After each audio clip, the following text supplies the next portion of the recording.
Good morning friends. आज सुट्टीचा दिवस, त्यामुळे सगळं असं निवांत चाललं होतं.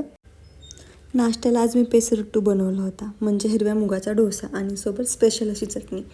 जर तुम्हाला रेसिपी हवी असेल तर कमेंट करा. मला सुट्टी असली तर स्वयंपाकाला काही सुट्टी नव्हती. त्यानंतर मी किचन क्लीन केलं. तर आज हे मला केक आणि रसमलाई घेऊन आले.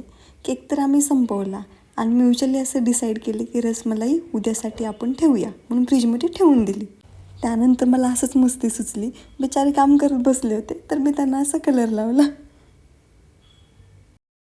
ह्यांच्या फरमाईशवरती रात्री असा मस्त शाबू वड्याचा बेत होता आणि मला सडनली आठवलं की फ्रीजमध्ये रसमलाई आहे, म्हणून मी गुपचूप खायला सुरुवात केली.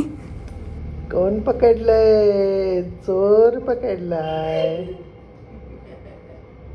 उद्यासाठी होतं ना आयुष्य ते. आजच सगळं स्वीट खायचंय. भेटूयात पुढच्या ब्लॉगमध्ये. तोपर्यंत बाय.